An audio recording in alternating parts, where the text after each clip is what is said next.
Hi,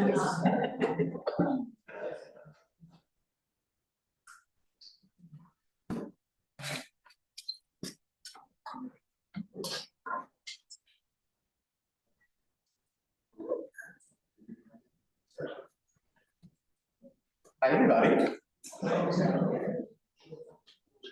going to do a little mic check here. Can everybody hear me through the speakers? Thank you. So thanks for coming. Welcome. My name is Zachary. I'm the programs coordinator here at the Northeast Harbor Library. Please take this opportunity to silence your cell phones if you haven't already done so. The library is able to offer free programs like this year-round, thanks to the generosity of our donors, and thanks to our community of artists, educators, and collaborators like the Mount Desert Island Historical Society. Coming up this time next Wednesday, August 20th, we're offering a free performance by jazz pianist Laszlo Gardoni.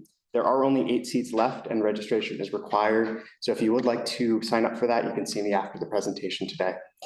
And next Thursday, August 21st, we're hosting a live reading from the new anthology, Northwoods at Night, Literary Reflections of Maine's Largest Forest. To hear more about that and all of our upcoming programs, you can sign up for our Sunday newsletter and take an events brochure by the table by the door. I'd also encourage you to sign up for the Historical Society's newsletter. They have had an excellent series of events this summer, and there are more to come. So now to share more about their organization and to introduce tonight's speaker, please welcome the Assistant Director of the Mount Desert Island Historical Society, Lisa Taplin-Murray.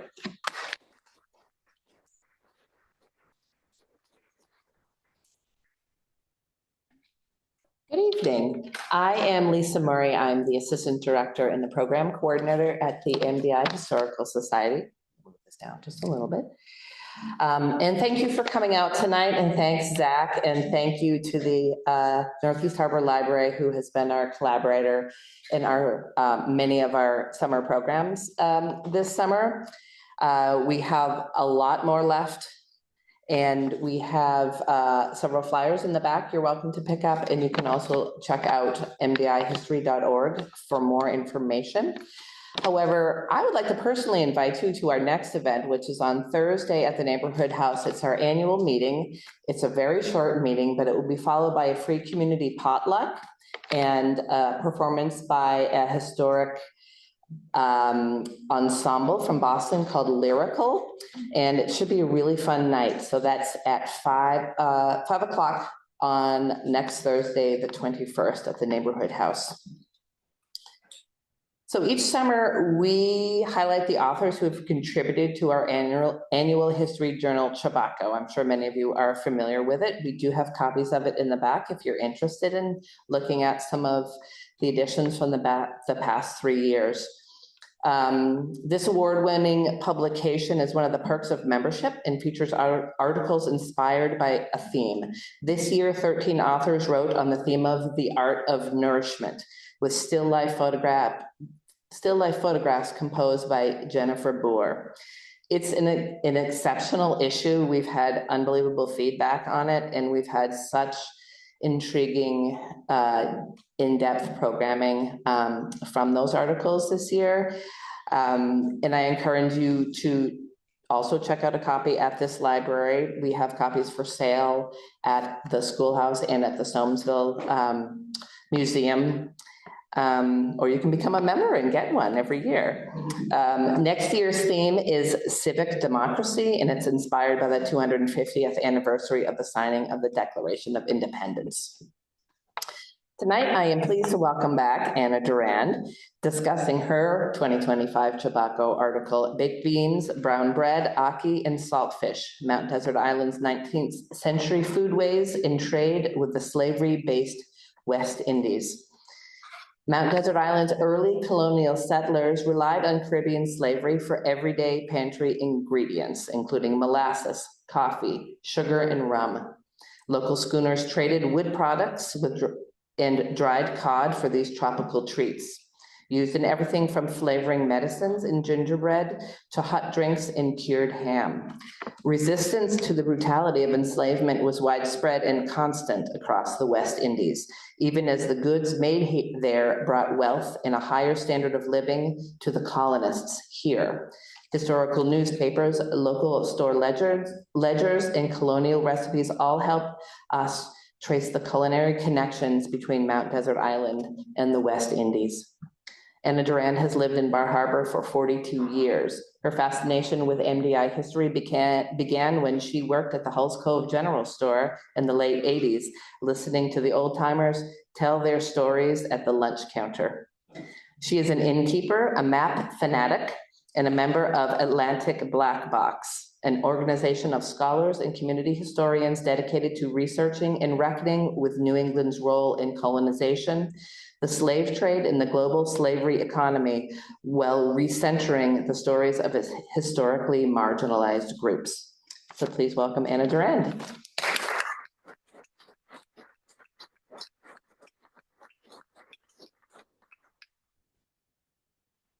Thank you, Lisa. Can you hear me? Okay.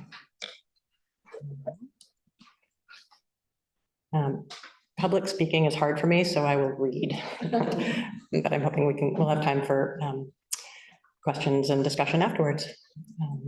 So thank you for being here. Thank you to Mount Desert Island Historical Society and the Northeast Harbor Library. Thank you to Zach and with the library and my daughter Phoebe for technical support. I want to start by offering respect to the ancestors of people who are now alive in Indigenous and Black communities across New England and the Caribbean. By the 1620s, in the region now called New England, European colonists were fighting and enslaving the indigenous inhabitants, including the Wabanaki. Wabanaki people aligned with the French to fight Metacom's War, also called King Philip's War, against the English colonists, and these battles continued for 100 years.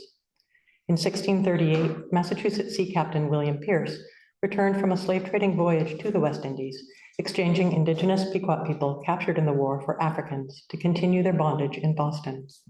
Through lawsuits, court petitions, and rebellions, enslaved people in Massachusetts and the District of Maine finally won legal recognition of their right to be free in 1783. The US slave trade was abolished in 1808, although illegal slave trading persisted.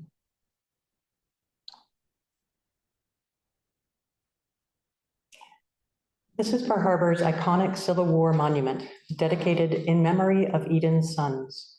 It features a Union soldier, watchful and ready.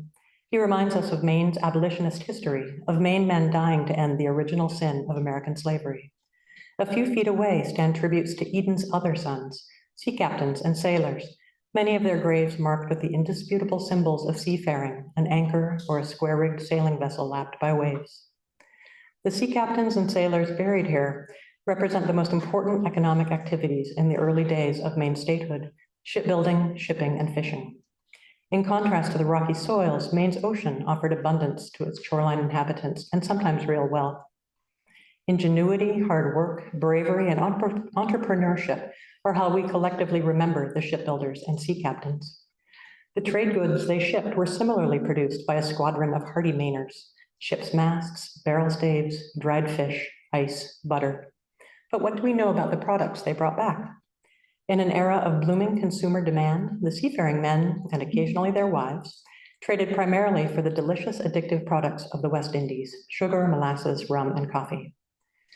Paradoxically, these treats were produced by enslaved islanders across the Caribbean Sea in the most brutal of the slavery-based economies.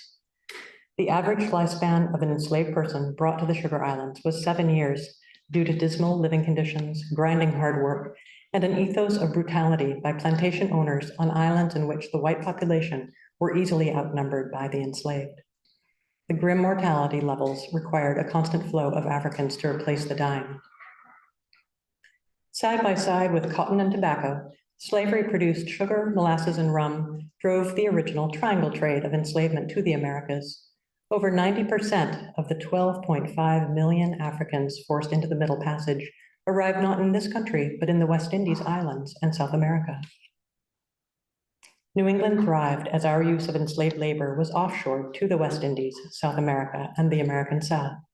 Cotton mills, rum production, and shipping depended on dozens of related industries that employed New Englanders throughout the 18th and 19th centuries.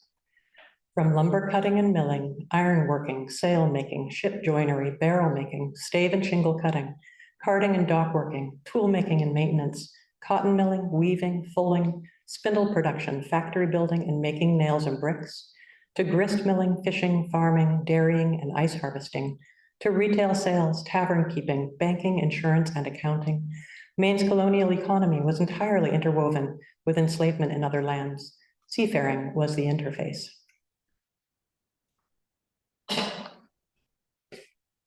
As US slaving voyages of the 18th century mostly gave way to the trading journeys of the 19th, the pace of Maine-built ships trading in the West Indies accelerated.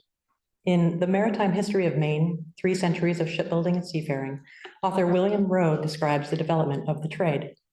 Rowe points to the earliest record of West Indies shipping from this area out of Blue Hill in 1768, and tells us the name of the trading ship Sarah and Abigail, sailing from Ellsworth for Demerara in 1773. As the West Indies trade increased, Rowe writes, quote, merchants in the coast towns not only supplied local needs, but became wholesalers to the many little general stores upcountry, whose signs W.I. Goods proclaimed them as the depots for rum and treacle. End quote. Here is a sign from the John Allen Soames House on MDI offering West Indies and dry goods. Below on the right is a 2-masted schooner with the mountains of Mount Desert Island in the background, her deck loaded with wood. Maine's abundant forests supplied wood to the West Indies for barrels, masts, boats, fuel, and even entire houses designed and cut, ready to be assembled. Molasses and rum required wooden casks to get these goods to American and European markets. Maine woodsmen and carpenters supplied barrels, staves, and wooden sugar boxes to the Atlantic world by the boatload, often shipped as kits called shooks to save shipping space. At the height of the coasting trade era, the port of Ellsworth had the 2nd highest number of lumber exports in the country, and Bangor had the highest. Nearly every tree across the West Indies islands was cut to make room for sugarcane fields or used for fuel to feed the boiling fires. Maine communities also sent farm produce like butter, beef, and potatoes overland to the ships to be transported to the sugar plantations, since most of the arable land in the West Indies was given to sugar cultivation instead of farm produce. The venerable New England cod and the Down East fishing industry were deeply entwined with the slavery-based economies. Fishing from dories, fishermen caught cod on hand lines, after which it was split, gutted, and salted. Once on shore, the fish was washed and salted again, then spread on wooden racks called flakes to dry, like these on Great Cranberry Island. The higher grades of salted cod were sent to European markets, and the lowest grades were sent to feed enslaved Caribbean workers.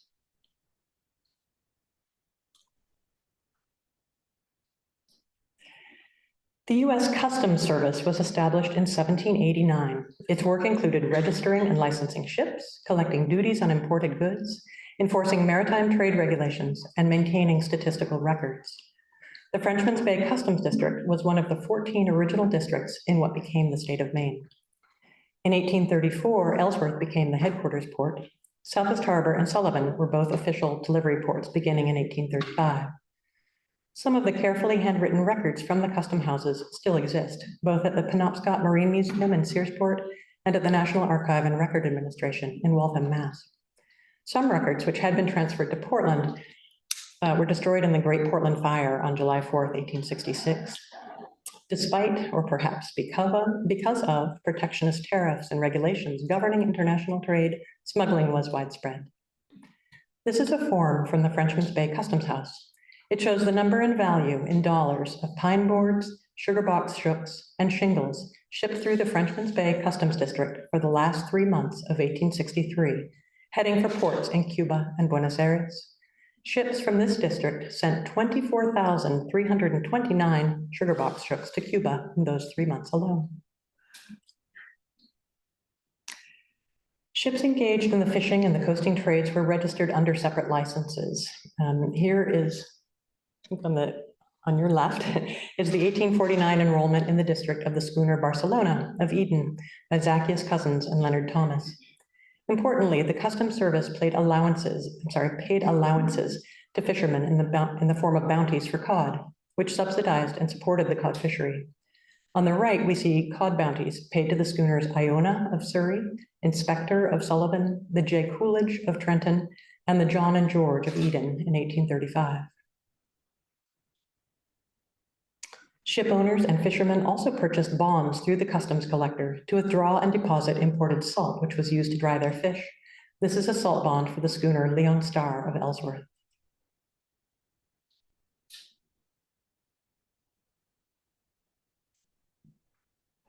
19th century Mount Desert Island was home to dozens of shipyards. Hundreds of ships were built in the Frenchman's Bay Customs District between 1800 and 1860. MDI historian Eben Hamer tells us that, quote, vessels were built in almost every cove and inlet in town, and a large portion of our able-bodied men were engaged either in sailing or building vessels. Some shipyards can be seen on old maps, like the Hamer and Brewer shipyards seen here in Hulls Cove.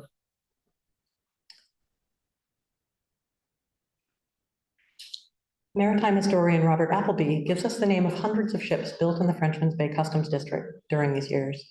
From these names, I've counted the following numbers for each of the towns. I won't read through them, but you can see it's productive.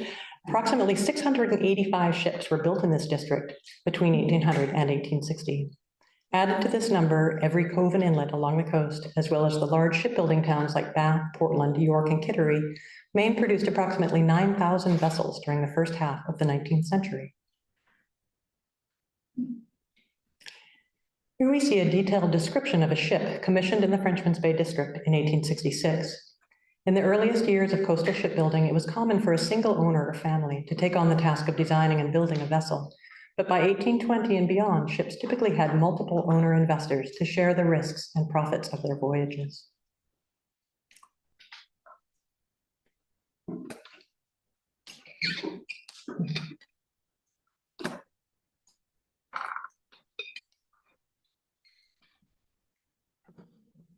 Excuse me. Handwritten trade records, tax documents, newspaper accounts, and ship's logs guide us through the economics of the 19th century coasting trade. More rare, however, are first-person descriptions of the Atlantic world economy and the personal impression of mariners. How can we know what Down East mariners saw and experienced in their West Indies travels? We have excerpts from two first-person accounts that I'll describe. Oh, nope, sorry, go back. Marion's log, yeah. The MDI schooner Marion was captained by Eaton Clark and Jacob Sawyer. Her ship's log, excuse me, at the Great Harbor Maritime Museum in Northeast Harbor reflects the focus of her captains, the winds and weather, the work of the sailors, pilots coming aboard to guide her into ports. The schooner Marion left South Carolina for New York on February 29, 1836. Captain Clark and his crew sailed her through fresh gales and snow to anchor off Brooklyn 14 days later. From New York, Captain Clark set a course for Puerto Rico and arrived April 15th. He tells us that all hands were employed discharging the cargo and setting up rigging. The Marion next set sail for Santo Domingo, modern-day Dominican Republic, where the sailors brought aboard a cargo of mahogany, then sailed for New York. On June 5th, the Marion set her course for Mount Desert, passed Plum Island on the 9th, and came to anchor in Southwest Harbor on June 12, 1836. Here is the entry from August 8, 1836, as the Marion passed by Holmes Hole, Martha's Vineyard.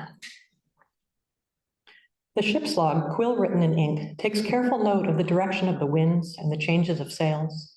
While there is brief mention of bringing aboard cargo from the islands, the captains do not record the profoundly changed social landscape into which they sailed. Their destinations of Puerto Rico and Santo Domingo were slavery-based colonies, their original indigenous Taino inhabitants decimated by European violence and diseases. Enslaved Africans were first brought to these islands in the 16th century, and in 1521, a Santo Domingo sugar plantation saw the first recorded revolt by enslaved people in the West Indies. Captain Theodore Wells sailed the coast of Maine and to the West Indies during the same years as the schooner Marion and wrote a memoir describing his career. On an early voyage, Wells tells us that his ship was bound to St. Vincent, but, quote, failing to find a satisfactory market, we sailed to Grenada. Still unsuccessful, we left for St. Lucia. No market here. We proceeded southward till we arrived at Nevis. Wells continues, having taken in our cargo of rum, we sailed for home on Thursday, and they arrived in Kennebunk in 16 days. This cycle of leaving home under sail, looking for suitable markets in the West Indies, trading for sugar, molasses, or rum, and then returning to New England, similar to the travels of the Marion, was one that many Down East sailors experienced. Captain Wells's ships picked up sugar in Havana, molasses in Port of Spain, and salt from Turks Island. During his voyages, he also bears witness to the suffering of enslaved people on these islands. On his first journey in 1806, at age 18, he sees a ship, quote, arrive from the coast of Guinea with a freight of Negro slaves, end quote. He knows that the Sugar Islanders labored without wages, without freedom, subject to harrowing cruelty. For 35 years, Wells sailed throughout the West Indies, weaving together Maine's prosperity with enslavement. He embraced abolitionism in 1840, but the truth of the Sugar Islands captives was known to him long before that time. Wells relates a moment when, finding a box under a tree with 3 Black infants lying in it, who were the children of enslaved women working nearby, Wells moves the box into some shade. He then considers that he, quote, might have performed a greater favor to have put them out of existence and thus rescued them from the miseries of French slavery, end quote. To imagine the murder of these children as a preferable mercy to slavery shows us the extent of his knowledge of slavery's horrors. We have to assume that MDI mariners knew what Wells knew, whether or not they recorded it in their logs. Their ships carried goods made by unfree hands, kept to their work by the threat of violence.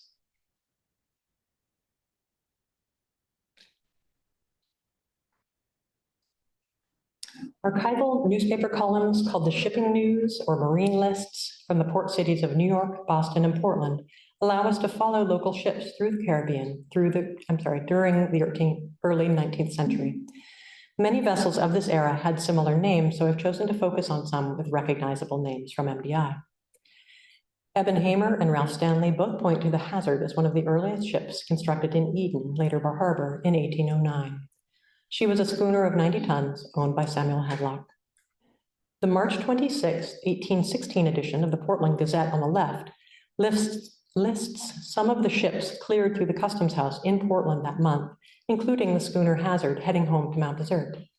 The Hazard was part of the large fishing fleet that sailed from Mount Desert Island and the Cranberry Islands. Below her, we see the brig Hazard, captained by Littlefield, heading to the West Indies. So I'll give you a couple of tips for deciphering the shipping news. Ink and typesetting were expensive, and so printers would minimize words, such as here, they've only used the word March once, but added different dates. The dash line and the word doe, short for ditto, mean the same as just above. The typical order for these entries are ship type, such as schooner or brig, ship's name, captain's name, and then where the ship is headed or else where it has arrived from. You can see here that the Hazard is heading for Mount Desert because of the word for up above. In the lower picture, MDI ships Huldah and Judah, Four Sisters, and Ice Plant have arrived at New York from Mount Desert on the 11th. The abbreviation INST, or instant, means current, so the current month.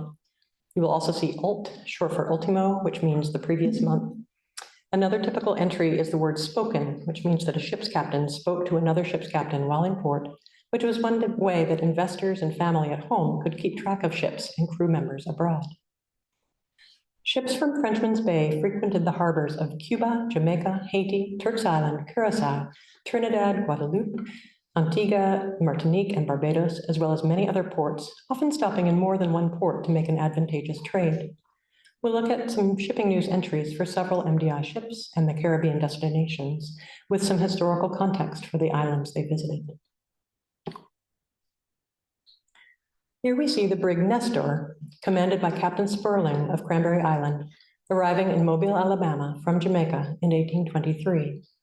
The Nestor made voyages to Jamaica in 1823, 1824, 1825, and 1826 under Captain Sperling. She likely carried dried cod caught in the waters surrounding Mount Desert Island. Jamaica's history of slavery began in the 16th century when the indigenous Taino were enslaved by the Spanish invaders. The British took control from the Spanish in 1655, and eventually close to 2 million Africans were enslaved there.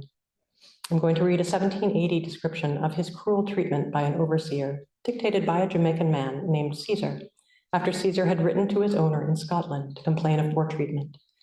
Enslavers commonly allowed or bestowed only one name to the humans they kept in bondage as a way to show disrespect or mockery. The following quote combines the first-person words of Caesar with his scribe's descriptions. The overseer, without speaking a word, took and screwed my 2 thumbs together and put me in the stocks after giving me 200 lashes. The overseer confiscated Caesar's provision grounds so that he had no means of feeding my wife, child, mother, or sister. He hit Caesar so hard that I split blood for 3 days.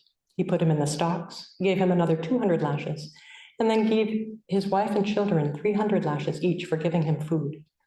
The most severe punishment, in Caesar's opinion, was that he ordered me to the fields, being a thing I was never brought up to. The overseer then ordered the others to eat my hogs and fowls, goats, etc., which I fought very hard, and burned his house to the ground. Resistance to the brutality of enslavement was constant and everywhere throughout the West Indies and took many forms. Slowed work, arson, damage to machinery, keeping cultural traditions and original languages alive, physically fighting back and escaping were all resistance tactics. People escaping from plantations to live in the backcountry were called Maroons and formed communities across Jamaica and the Caribbean. In 1831, a Baptist deacon named Samuel Sharp led an enormous uprising of as many as 60,000 participants at Montego Bay against the government and slavery. Sharp was born enslaved, and although he was ultimately executed for his leadership role in the revolt, he is credited with moving the British colonizers toward the abolition of slavery in Jamaica the following year. 2 sons cleared for Barbados in the Lower Shipping News Notice from 1823. Joseph and Jeremiah Stevens built several vessels at their yard in Hulls Cove, including this one. Edward Brewer, Joseph Cousins, and Jonathan Hamer were other Hulls Cove shipbuilders. As early as the 1640s, nearly all of the land of Barbados had been given to sugar cultivation and slavery. Making sugar was difficult and dangerous at every step. Enslaved workers endured tropical heat and violent overseers to clear the land and create a grid of planting mounds to receive the immature cane stalks. Tough, ripe cane had to be cut with machetes, then hauled to the mills, which were powered by livestock and wind. The cane was run through massive rollers to extract the juice, a fraught process that too often resulted in workers losing limbs to the rollers. The cane juice was then boiled over intense fires, watched over and skimmed by enslaved laborers who could be scalded at the boiling pans. The resulting sugar crystals were packed into barrels, from which the molasses was drained, which was then scooped into casks to be sold or made into rum. Because cane juice would spoil quickly in the heat, sugar production moved at a furious pace, with many lives lost in the process. Archaeological evidence in Barbados shows its earliest indigenous population living on the island approximately 2,000 years ago. British colonizers claimed Barbados for the king in 1625 and brought the first enslaved Africans to work there in 1627. In 1816, an enslaved man named Bussa organized hundreds of people against their enslavers. Bussa was killed during the battle, and slavery remained legal in Barbados until 1834. Following official abolition, Barbados instituted the apprenticeship system, under which formerly enslaved workers were required to give their former owners 45 hours of work per week and could be free the rest of the time, which had the effect of extending slavery's reach. The Huldah and Judah was built by Edward Brewer in 1817 on the shore at Hulls Cove. Her owners included Captain Cornelius Thompson, who had a daughter named Huldah, and his own shipyard at Hadley's Point.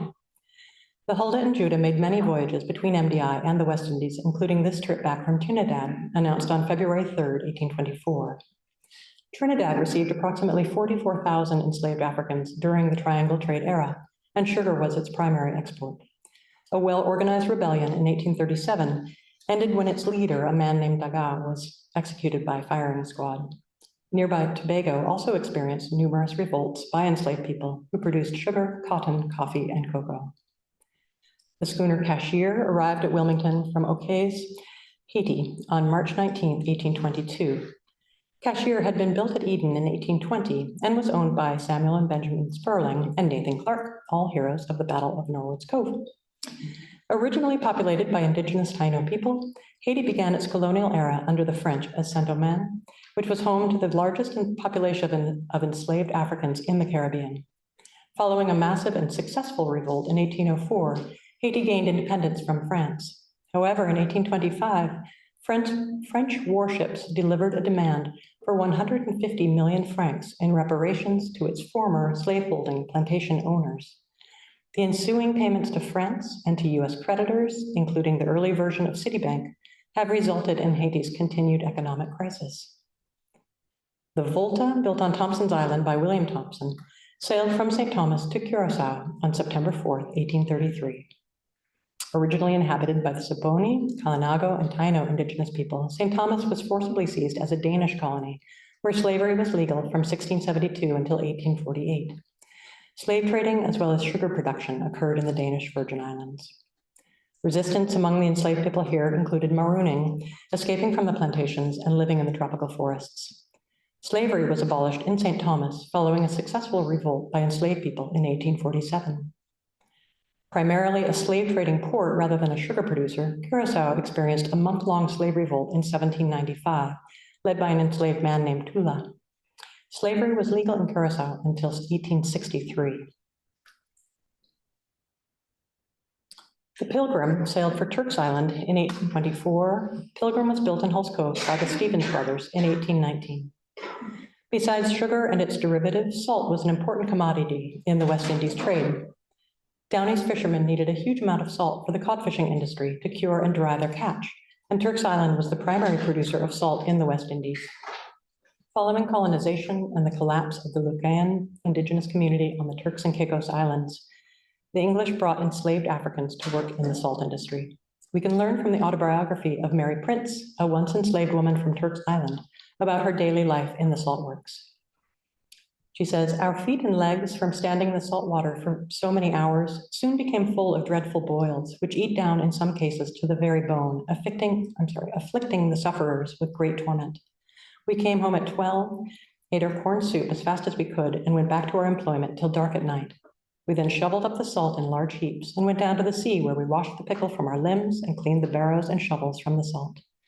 When we returned to the house, our master gave us each our allowance of raw Indian corn, which we pounded in a mortar and boiled in water for our suppers. We slept in a long shed, divided into narrow slips like the stalls used for cattle. Boards fixed upon stakes driven into the ground, without mat or covering, were our only beds. On Sundays, after we had washed the salt bags and done other work required of us, we went into the bush and cut the long, soft grass, of which we made trusses for our legs and feet to rest upon, for they were so full of the salt boils that we could get no rest lying upon the bare boards. Sometimes we had to work all night, measuring salt to load a vessel or turning a machine to draw water out of the sea for the salt making. Then we had no sleep, no rest, but were forced to work as fast as we could and go on again all next day, the same as usual."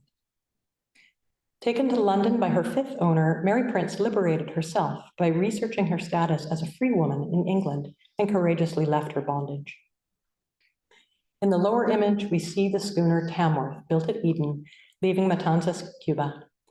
The Tamworth was built by William Rogers and James Hamer in 1821. Cuba was one of the biggest exporters of sugar and an important trading partner with Maine ships. This slide is not of local ships, but shows us more about Cuba in this era. This is a clipping from the Portland Gazette on January 2nd, 1821, with two ships, the San Josef and the Jupiter, arriving at Havana with enslaved Africans. Their captains are not named. The slave trade was outlawed in this country in 1808, but illegal trading persisted. In 1820, slave trading was changed under the law to an act of piracy and therefore punishable by death. The shipping news snippet here is not telling us whether these ships were captained or crewed by Americans. The only American to be convicted of and executed for the crime of piracy as a slave trader was Nathaniel Gordon of Portland, Maine in 1862. Juan Francisco Manzano was a Cuban poet and writer from Matanzas who lived from 1797 to 1854. He was born enslaved but gained his freedom in 1836 and began to publish his poetry. His poem called The Sugar Estate gives us this ironic description of slavery from the point of view of a plantation owner who is trying to impress upon a visitor how well he treats his laborers in bondage. And here is his poem. "We have no doubt our runaways at time, and flight, you know, we count the worst of crimes. Slaves who are flogged and worked in chains by day, left in the stocks all night, you think would stay on the estate as soon as they're set free, and yet the fools again will dare to flee." The reality remained. The crack of whips, the hurried tramp of men, the creaking mill, the driver's threats, and then the sudden scream, the savage bloodhound's growl, the shout prolonged, the stoker's ceaseless howl, all the dread noise that's requisite to keep the jaded cattle and the slaves from sleep, to rouse the weak, to drown the women's cries, and cause one deafening uproar to uprise. The history of Cuban resistance to colonization and slavery was long and continuous, from the indigenous Taino fighting the Spanish in the 16th century through the 1812 revolts led by Jose Aponte to the Amistad Rebellion in 1839 and their eventual liberation. Indigenous and enslaved people in Cuba fought for hundreds of years to reclaim their freedom.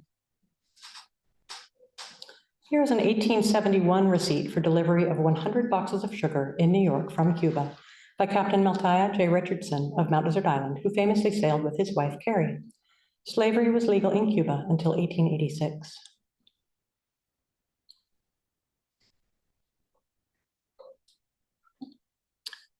I don't know if you can see that, I'm sorry that it's not very clear, but arriving in New York, Boston, Portland, Ellsworth, and their various home ports, ships' owners and captains made the final trades that brought West Indies goods to the pantries of settlers around Frenchman's Bay. Here we see the Agricola, captained by Shadwick Herrick, clearing the port of Ellsworth. Her cargo was split between 5 shippers. I think I can read their names, but I'm not entirely sure. Mr. Worcester shipped 1 hogshead molasses, 1 box of sugar, and 1 chest of tea. The next names, which might be 2 brothers, possibly McKay, shipped 5 hogsheads molasses, 2 chests of tea, and 4 boxes of sugar. A. Robinson shipped 1 hogshead of molasses, 4 chests of tea, and the final 2 shippers, James and possibly Oceancloss, each shipped 1 hogshead of molasses. A hogshead holds 63 gallons. The Hancock County Advertiser, the Ellsworth American, the Ellsworth Herald, and the Eastern Freeman published their own marine lists for the ports of Ellsworth, Blue Hill, and Gouldsboro. As for local purveyors of WI goods, ran alongside articles about local politics, farm advice, international news, and marriage announcements. We have this Ellsworth American advertisement from 1858, offering to take country produce in exchange for dry, WI, English, and domestic goods. With the store ledgers, I do all the shopping for my business and home, and I love the store ledgers. 19th century store ledgers preserved by the Mount Desert Island Historical Society, like these kept by Isaac Soames, Thomas Richardson, and John Manchester, record the everyday transactions of settler life. Early island names such as Higgins, Richardson, Sperling, Hadley, and Mayo are listed here, along with many others, using store credit to be settled for cash, work, country produce trades, or buying on account. While these families grew and made much of what they needed, the account books are filled with store-bought goods like shoes, nails, cornmeal, flour, soap, coffee, sugar, and cloth. Salateris, an early form of baking soda, was another popular staple. Molasses and rum were among the most common store items in the earlier years. Here we have 2 pages from an 1808 account book from a general store near Bass Harbor, possibly owned by Thomas Richardson, tallying up sales of molasses, potatoes, and wheat. The second page shows purchases of rum. Called Kill Devil and Rumbolium, rum production was thriving in the Caribbean by the mid-17th century as a way to profitably use the waste products of sugar production. By the early years of Maine statehood, several sugar refineries and rum distilleries were established in Portland, Maine, and selling their products across the region. John Manchester's store ledger included purchases of cloth, shoes, beef, sugar, molasses, and rum, among other items, by Thomas Day in May 1825. Of the 47 items bought by Mr. Day in that month, 25 of them were West Indies imports. The lower picture shows an 1837 entry in Isaac Soames's store ledger documenting a purchase of 2 gallons of molasses by John Peach, who built the house in which I live.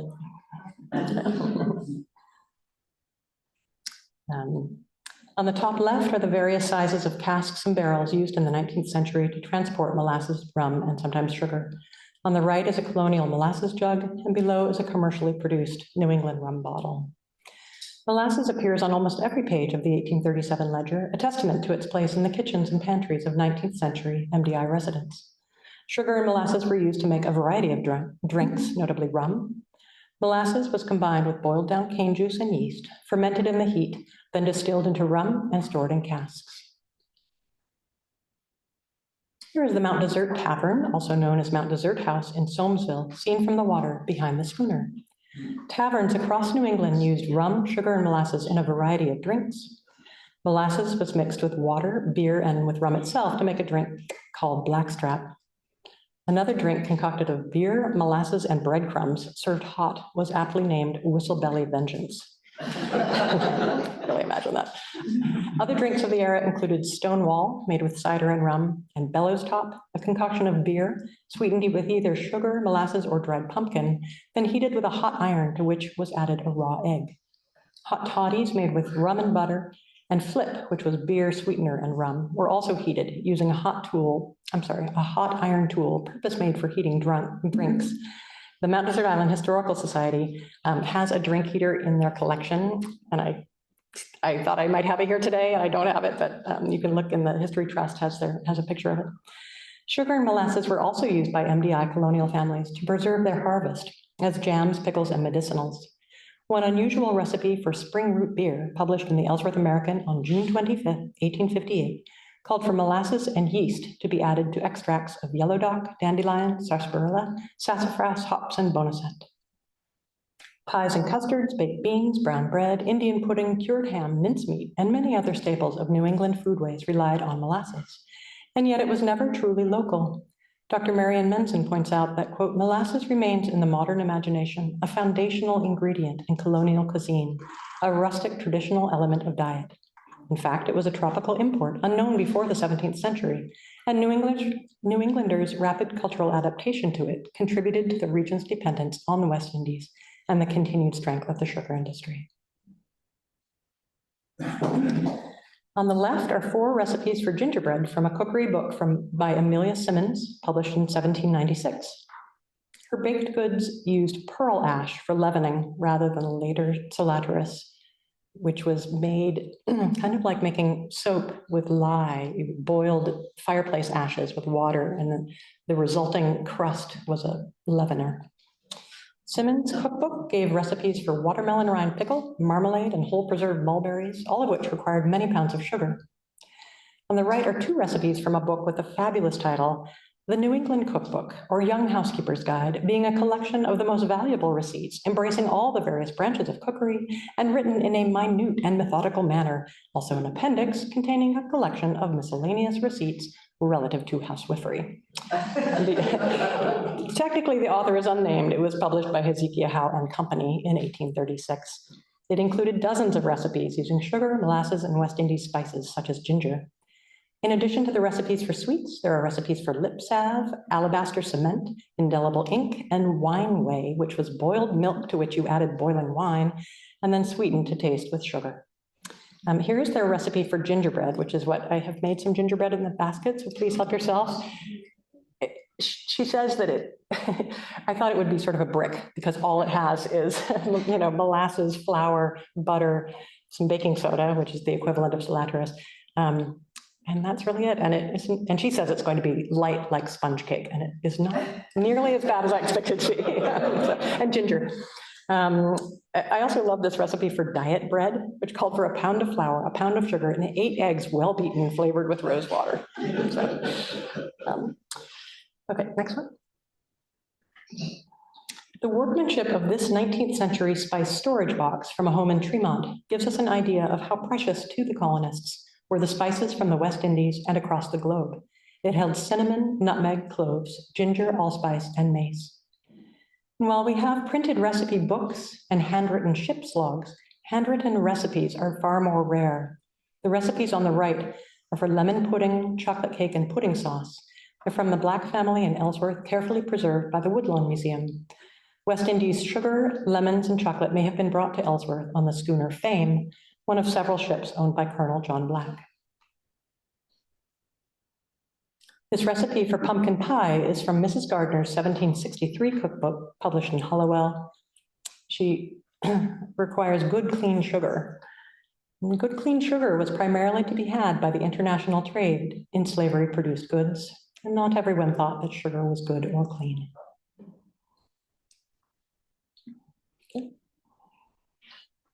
In concert with persistent uprisings across the Caribbean and the American South, the movement to end slavery expanded as Black and white activists linked the demand for slavery-produced goods to the continuation of the global system of enslavement. Protests against the West Indies sugar trade formed the earliest widespread consumer boycott. Author and abolitionist Elaudo Equiano published his book, The Interesting Narrative of the Life of Elaudo Equiano or Gustavus Vasa, written by himself, In 1789, his experience of being kidnapped as a young boy from Igbo, now Nigeria, transported over the sea in shock and misery to the West Indies, and from there to North America, England, and back again to the West Indies, gave fuel to the abolitionist movement, which organized against the flows of sugar and enslaved captives. Following the publication of abolitionist George Fox's 1791 pamphlet entitled An Address to the People of Great Britain on the Utility of Refraining from the Use of Sugar and Rum, 300,000 English men and women signed a petition to Parliament against the use of enslaved labor and the importation of sugar, and stopped using sugar in their tea. Decades later, in the US, Black activists such as shopkeeper David Ruggles in New York and poet Frances Ellen Watkins Harper in Philadelphia were leaders in the free produce movement of the 1830s, which sought to end slavery by eliminating demand for its products. The free produce groups promoted the sale of goods made by free labor. The movement was criticized by some abolitionists as ineffective against the magnitude of the international trade in slavery-produced goods, with its numerous supporting industries, but its tactics are still being used today in consumer boycotts and pressure campaigns. In Maine, an African-American businessman in Portland named Reuben Ruby helped to organize the Maine Anti-Slavery Society in 1834, which counted 24 regional groups 2 years later, including a chapter in Bangor. The preamble of its constitution is shown in this image. In the decades leading up to the Civil War, the Ellsworth and Bangor newspapers ran hundreds of articles debating slavery and abolitionism, which many local residents would have read and discussed. But anti-slavery activists were also met with disruptive demonstrations and deadly violence. The Ellsworth American published this editorial on May 25th, 1855, denouncing some Maine abolitionists as eccentric extremists. They are women's rights men, bloomerists, and abolitionists with not a small sprinkling of mesmerism, clairvoyance, and spirit rappings. The economic strength of the early Maine coasting trade relied not just on the sugar products from the West Indies trade, but also on transporting cotton from the American South. The success of the mills at Saco, Augusta, Hallowell, Biddeford, Lewiston, Waterville, and the increased living standards their jobs brought to local communities contributed to Maine's ambivalence about abolition. Seafaring was actually one of the few trades that was somewhat accepting to Black workers in the 18th and 19th centuries. Black dock workers, mariners, cooks, and captains worked across New England and even into the mid-Atlantic and southern states, though following the Fugitive Slave Act of 1850, there was heightened danger for Black mariners to be kidnapped and sold into enslavement. The Maritime Underground Railroad also transported significant numbers of formerly enslaved people to freedom in Canada. Bar Harbor resident Frederick Allen was the earliest known Black landowner on MDI, and together with his wife, Cleminia Higgins, raised 12 children to adulthood. Several of his sons were seafarers and also captains. I say his wife, Cleminia, but they were legally barred from marrying, as Cleminia was white and Frederick Allen was Black.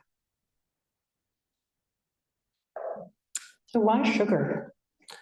How is it that a simple seasoning was able to set the world in motion, gathering millions of people into forced labor, clearing entire islands of their ecosystems? Molasses, with its earthy flavor and ostensibly unprocessed color, at least seems to fit the modest New England aesthetic, adding just a touch of sweetness to difficult colonial lives. But it too created enormous transnational consumer demand, and even spawned a byproduct, rum, which was so disruptive to local communities that Maine led the nation in enacting prohibition in 1851, nearly 70 years before the rest of the country. Social striving and a higher standard of living signaled by ritualized tea drinking, with its ornate tea sets and formal sugar bowls, may be one explanation. The basic human evolutionary desire for sweetness and drug-like experiences may be another. Enormous profits were to be had from the sugar, tea, and slavery trades.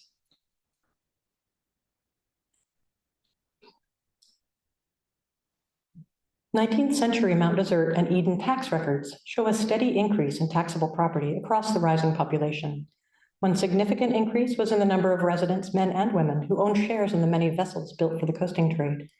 For example, we can compare the brig Chestina, built in Hull's Cove in 1843 by Jonathan Hamer and owned by Richard Higgins and James Hamer, to the schooner John and George, built in Eden 14 years later in 1857, and jointly owned by Evan Higgins, Jesse Mayo, Thomas Leland, Atwater Higgins, Alexander Higgins, and the heirs of Emery Higgins.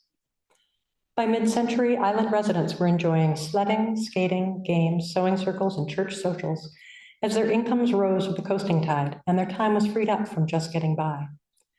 Beginning around 1856, two taxation categories, one labeled money at interest and one labeled pianoforte, were added to the Mount Desert tax records. Prior to this, settlers were taxed on dwellings, barns, mills, and livestock, etc.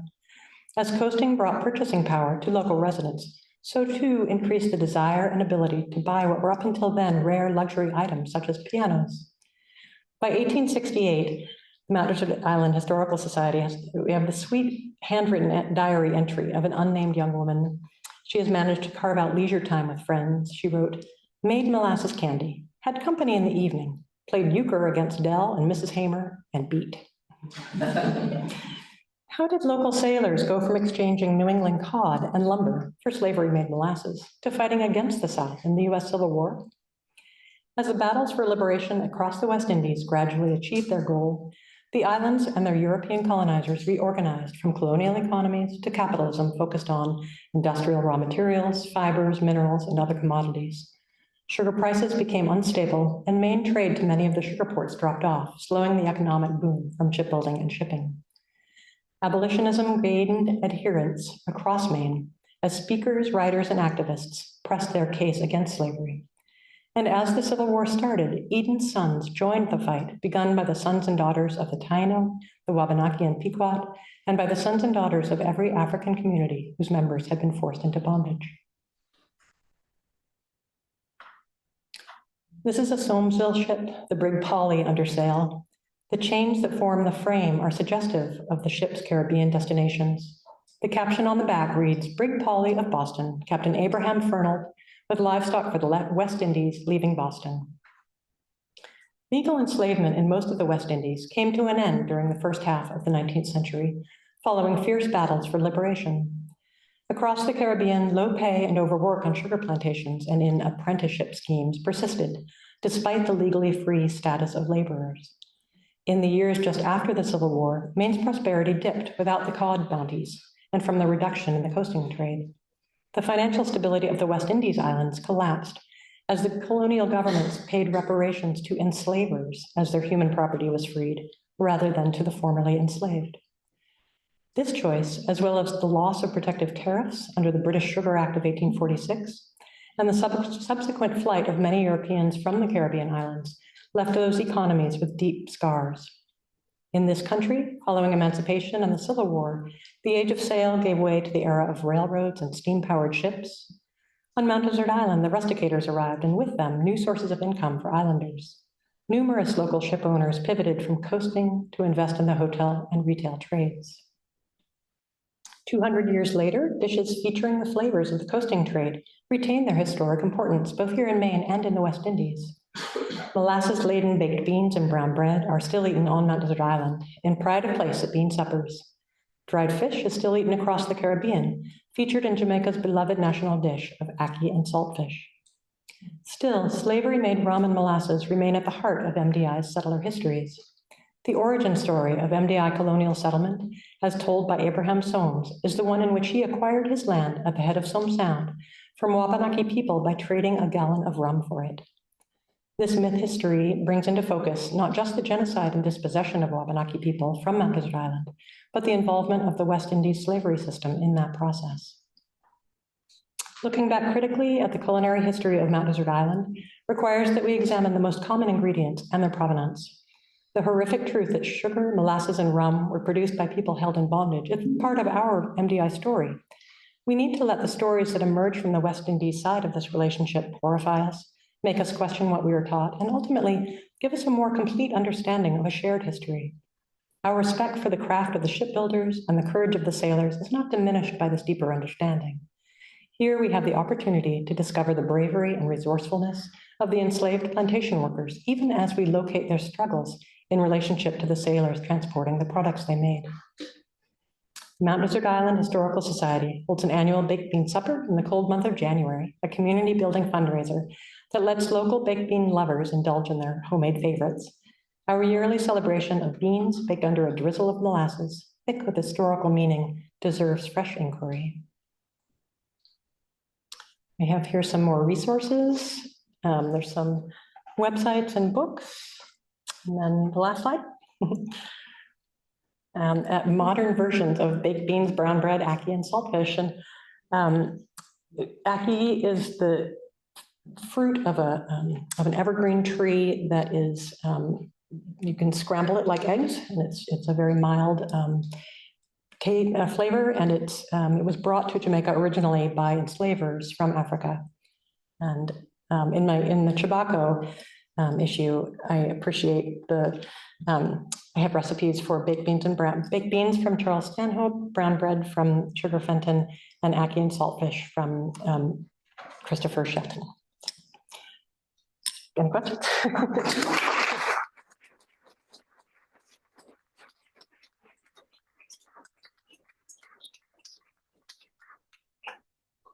You can either ask questions, but also it can be a discussion.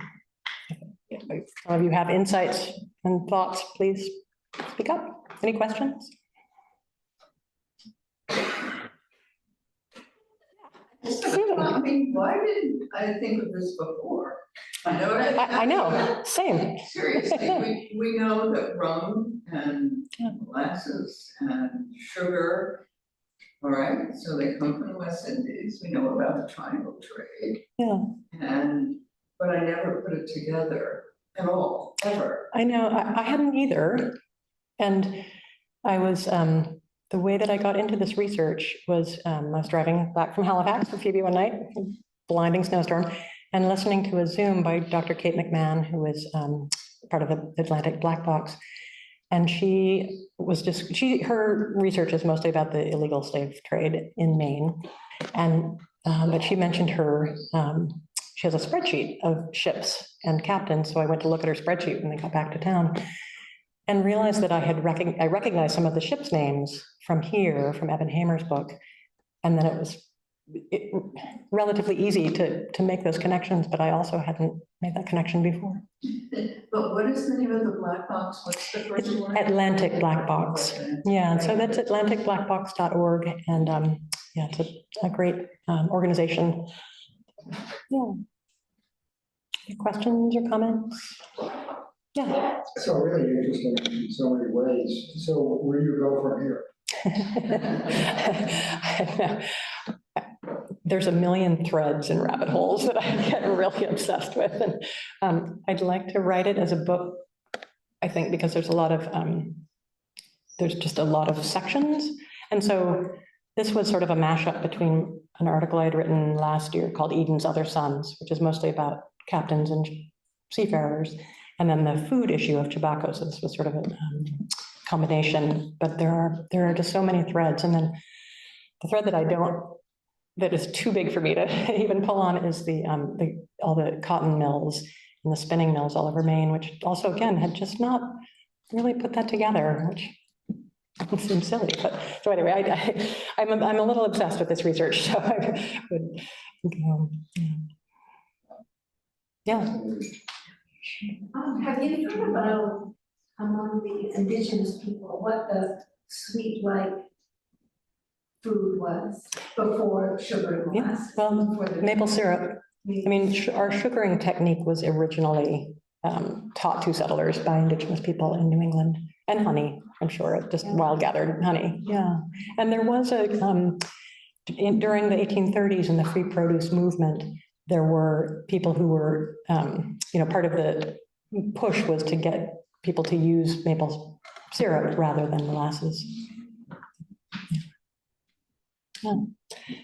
Law. I just am reflecting on that question about how could we not know, and just to remind ourselves that that's part of the design of colonization. Yeah. Is that we are behind a veil. And so I think that's, I'm really inspired by what you're doing because it's all available.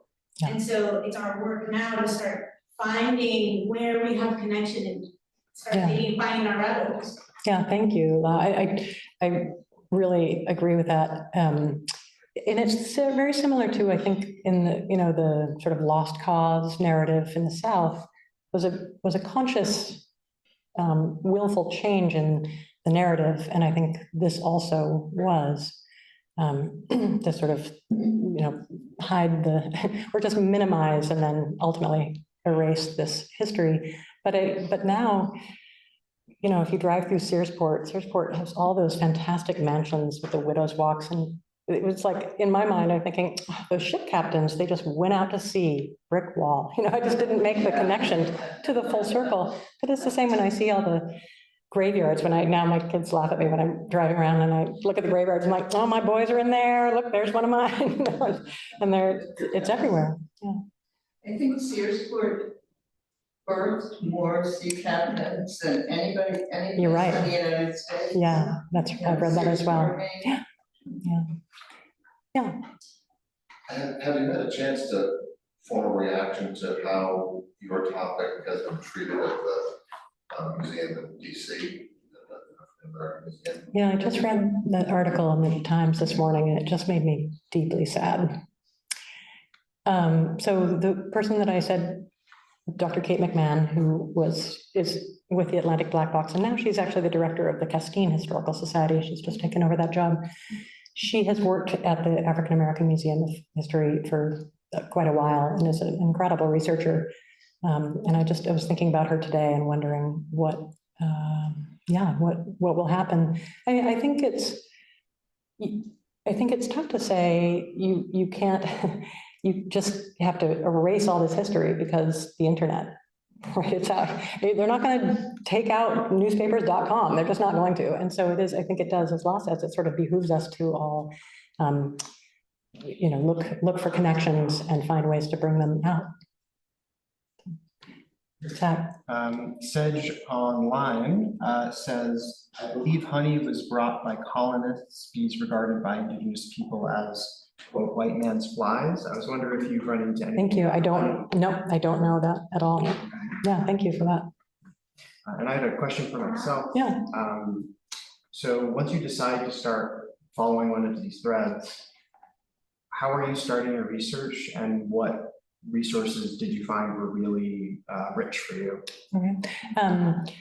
I think I started with Dr. McMahon's spreadsheet, and then I went to Eben Hamer's book and looked up. He has an extensive list of ship names and owners and captains and where and when they were built. And then I went to the newspaper archives. And as I said, a lot of ships have the same name. So there's a million Abigail and Sarah, and there's a million, Rising Sun.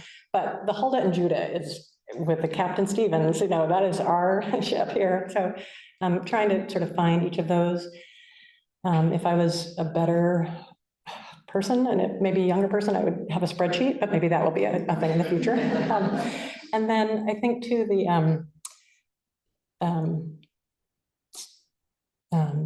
sorry, tell me the first part that you said. So when you first decide to start following these threads, how did you get started? No, that was it. Okay, yeah, just looking for sort of ship names, and then sort of through anything from there. Oh, I know, I was going to say, I went to, so the Penobscot Marine Museum has great archives, and sadly, many of Frenchman's Bay archives were lost in the fire in Portland. I don't know why our records were in Portland, but they were, and a lot of them burned.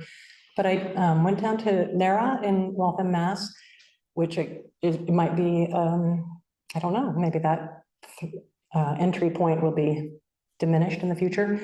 But I couldn't believe they were letting me touch these 1830, these like 200-year-old documents. You don't want me to touch these. And there's like flakes all over the floor. I'm not quite bad about it, but a lot of it isn't digitized. And so you have to go really where it is to see it. And that's enough of it is online. And you can see, for instance, at NARA or at Penobscot, you can see the listing of boxes. There's finding guides. And so I just would say, oh, that's my era. I said 1800 to 1860, roughly, or, in my towns is what I'm looking for. And some things I'm sure that I left behind. And also having a much better camera would be good, because as you can see, my pictures of the archives just aren't great because I have sort of a terrible camera, but they were, that's a really helpful place. Yeah. Yeah. Anyone else? Yeah. What have you maybe stumbled across as far as main constructed vessels that went to Africa? So the Huldah and Judah made 3 voyages to Africa in 1824, 25, and 26. I have no evidence that they were slave trading. They went to, she went to Gore twice and the Gambia once. Gore was a slave trading port. That's what they did there. One of the entries lists the cargo to just make sure that everybody knew she was getting gold and spices and ivory. Hides is also what she was getting, but yeah, I have looked for MDI ships, and it was it's not my focus. My focus is more of the provisioning, but it really jumped out at me. Dr. McMahon's work is a lot of that as well, and like these ones where they don't list the captains or crews, that's really unusual, and so I assume they were Americans because they could have been put to death. Phoebe, do you have a question? I do not have a question, but the slave trading database. Oh, yeah. Slaveholders.org is a great place to look at that. They've got Yes. really fascinating maps. Yeah. And just lists of. Yeah, it's incredible. Yeah, like 15,000 ships or something are listed there, and it's an evolving, it used to be a CD-ROM, and now it's an actual database and a website. And you can search by towns, you can search by years, embarkation, disembarkation, captains' names. It's a really well-organized website. Thank you for mentioning that. Yeah. I also say that I love to collaborate, and if any of you are interested in this kind of research, be in touch with me because it's enjoyable. So, I mean, it sounds terrible because it's a dreadful topic, but it also is. Finding it is I love mysteries, and so that's the part of what's satisfying about it. Yeah, thank you. Thank you.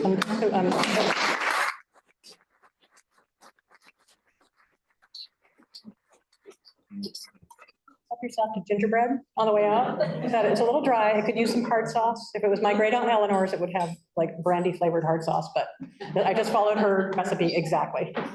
Thank you.